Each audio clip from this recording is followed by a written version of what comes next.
Hello बच्चों, कैसे हो आप सभी बच्चों। सुनेंगे आज हम तेनालीराम और झगड़ालू चमेली की कहानी। चाननपुर नामक गांव में चमेली नाम की एक महिला रहती थी, जिसके पति का नाम माधो था। चमेली अपनी पति से खूब लड़ती झगड़ती और उस पर अपना रौब झाड़ती थी। दोनों की एक पुत्री भी थी, जिसका नाम चांद कुमारी था। चांद कुमारी देखने में बहुत ही सुंदर थी, इतनी सुंदर वह योग्य होने के बावजूद भी कोई उससे शादी नहीं करना चाहता था। इसका एकमात्र कारण थी चांद कुमारी की माँ चमेली। गांव में हर कोई चमेली के झगड़ालू व्यवहार के बारे में जानता था। वहीं तेनालीराम अपनी बुद्धिमानी के कारण बेहद प्रसिद्ध थे। उनके इस प्रसिद्धि के कारण कई लोग उनसे जलते भी थे। एक दिन ऐसे ही ईर्ष्या करने वाले लोगों में से एक व्यक्ति उनके घर आया। वह तेनाली से कहने लगा कि चाननपुर गांव में चांद कुमारी नाम की बहुत ही रूपवती लड़की रहती है। वह उस सुंदर कन्या का रिश्ता तेनालीराम के भाई के लिए लेकर आया है।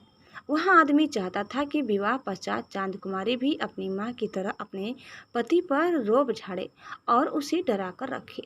यह सोच मन में लिए ही वह तेनाली के यहाँ आया था, लेकिन वह इस बात से अनजान था कि तेनालीराम का कोई भाई था ही नहीं।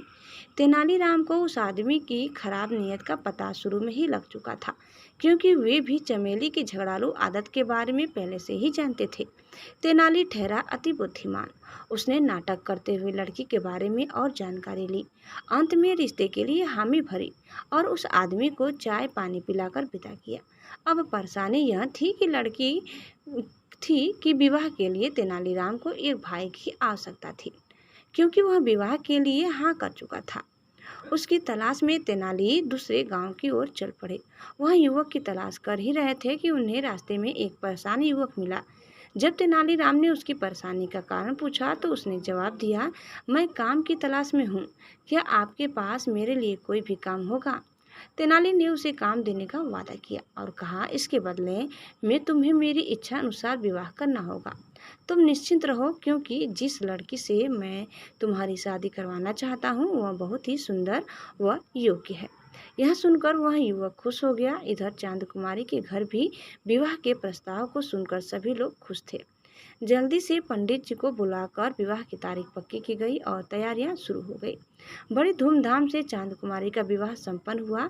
विदाई का समय आया तो चांद कुमारी की माँ चमेली ने अपनी पुत्री के कान में कहा, बेटी, मैं तुम्हारे पिता को रोज डरा धमका कर अपने नियंत्रण में रखती हूँ। अगर तुम भी शुरुआत से ही अपने पति पर रौब झाड़ोगी तो तुम्हारा पति भी तुम्हारे नियंत्रण में रहेगा। चांद कुमारी ने अपनी माँ की बात को ध्यान से सुना और उनकी बात मान ली।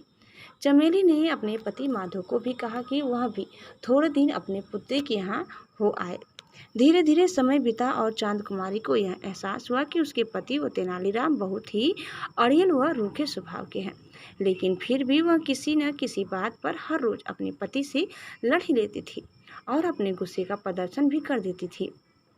इधर माधव भी वहीं रह रहा था तो तेनालीराम ने उसे दूध, घी, बादाम आदि पौष्टिक भोजन खूब खिलाया और कुछ ही महीनों में उसे तगड़ा बना दिया। जब वह अपने घर चाननपुर लौटने लगा तो तेनालीराम ने उसे अपने पास बुलाया और समझाया, देखो मित्र, मैं जानता हूँ कि इतने वर्षों में तुमने बहुत कुछ सहा है। अगर तुम शुरुआत से ही अपनी पत्नी से डरने के बजाय उसकी बातों और गुस्से का उल्टा जवाब देते और उसे समझाते तो आज यह नौबत नहीं आती। इसीलिए अब वक्त आ गया है जब तुम्हें हिम्मत दिखाकर अपनी पत्नी के गुस्सैल स्वभाव को ठीक करना होगा। अब तुम्हें खुद पता है कि तुम्हें क्या करना है।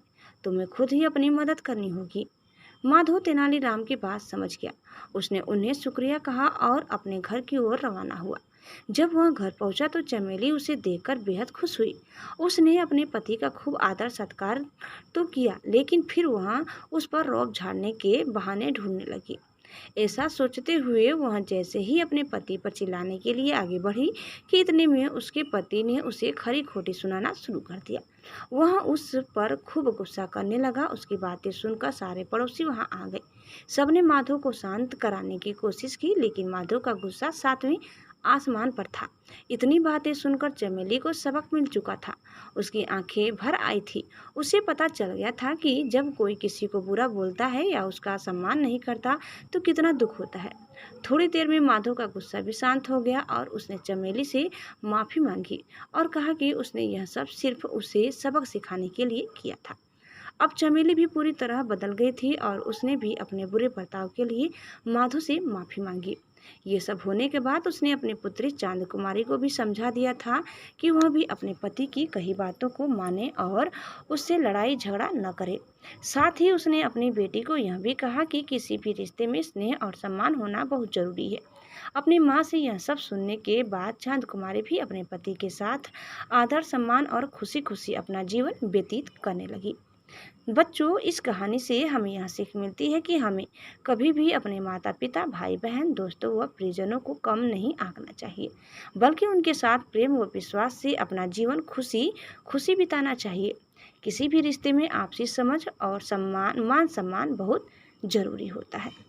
बच्चों, उम्मीद करते हैं कि आपको हमारी आज की यह कहानी जरूर पसंद आई होगी। आपको कैसे लगी कमेंट करके जरूर बताइए। चैनल में नया है तो प्लीज़ लाइक शेयर और सब्सक्राइब करना ना भूलें। धन्यवाद। बाय बाय।